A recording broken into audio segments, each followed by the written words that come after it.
मौसम पनि राम्रो छ हैन। आज पानी पनि परेको छैन, के एकछिन फेरि पर्छ कि हैन। मौसम पनि राम्रो छ। राम्रो मान्छेहरूसँग राम्रो ठाउँमा भेट्दाखेरि अत्यन्तै खुसी छु। तपाईहरु खुसी हुनुहुन्छ?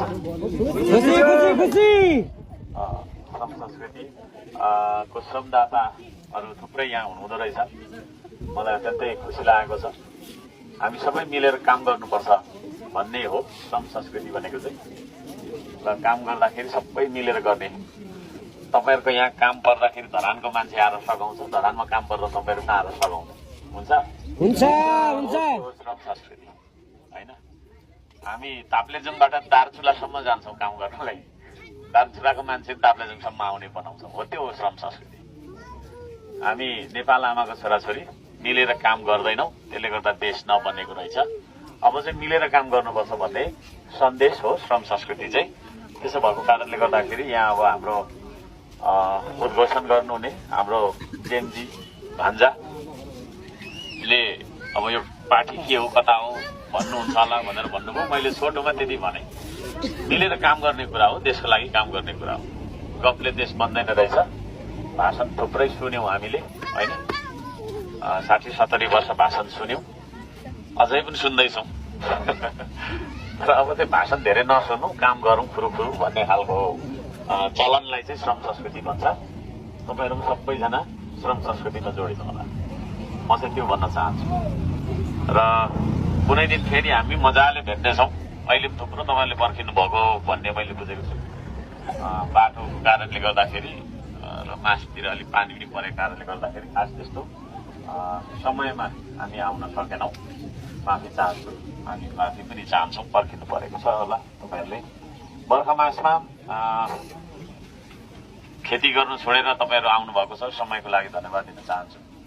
र यो एक खालको जागरणको अभियानमा सबैजना जुटौँ।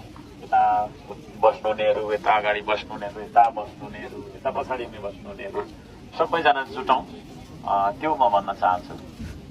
मैले यति भन्नुपर्छ होला कि अझै धेरै भनौँ? नभनौँ होला। जोडिएर काम गरौँ तपाईँ हामी मिलेर हैन। त्यही हो। युवाहरू थुप्रै हुनुहुन्छ यहाँ, मैले थुप्रै देखेँ यहाँ है। यो हाम्रो श्रमदाताको टी सर्ट देख्दाखेरि बडो खुसी पनि लाग्छ हैन। है खुसी पनि लाग्छ श्रमदाताको टी सर्ट देख्दाखेरि। यो टी सर्टको अघिल्तिर के लेखेको छ थाहा छ? के लेखेको छ? एकजनाले भनिदिनु त, पढ्नु भएको छैन कि क्या? नानीले भनिदिनु। देश सोच्न सकौँ म देश बोल्न सकौँ, देशकै कर्म गर्न सकौँ, देशकै लागि मर्न सकौँ भन्ने एउटा कसम लेखिएको, एउटा बाचा बन्धन लेखिएको, माटोलाई दिएको वचन लेखिएको टी सर्ट लगाएको श्रमदाताहरूलाई देख्न पाउँदाखेरि खुसी लागेको छ है। थुप्रैहरू श्रमदाताहरूले टी सर्टको अभावले टी सर्ट पाउनु भएको छैन होला। हामी पठाइ पनि दिन्छौँ, हामी पठाइदिन्छौँ है। र काम गरौँ हामी सबै मिलेर काम गर्ने भन्ने मेसेज हो। यति छ। एकजना अघिल्तिर आइदिनु, तपाईँ आइदिनु त यता अगाडितिर, तपाईँ आइदिनु त यता अगाडितिर। मलाई हेर्नु त यहाँ नानीले पढ्नु त पछाडि के लेखेको छ? अलिक साह्रो भन्नु त।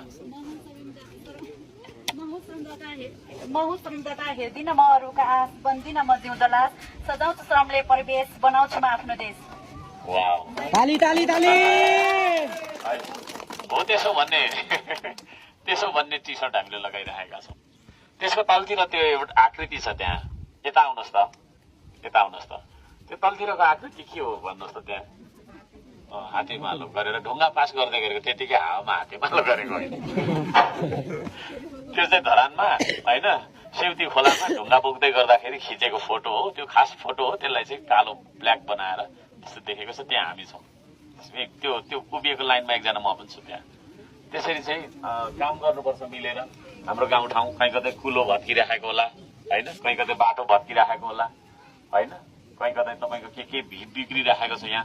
त्यसका लागि पनि तपाईँहरूले श्रम गर्नु होला। म त्यो प्रेरणा दिन चाहन्छु। तपाईँहरूको गणेश चोक, तपाईँहरूको यङ बरक होइन, यहीँको मान्छेले बनाउने हो। ताप्लेजुङको फुङलिङको मान्छे आएर बनाइदिँदैन तपाईँहरूको यङ बरक है।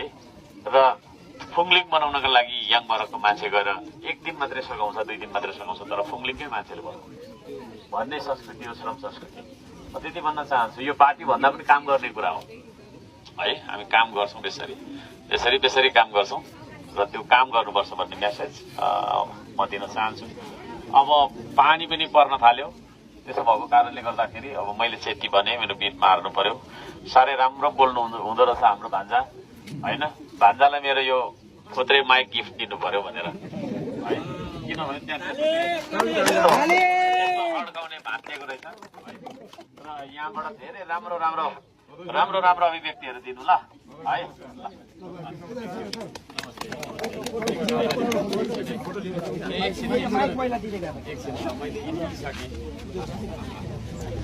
ताली भन्नको लागि ताली जिन्दाबाद जिन्दाबाद।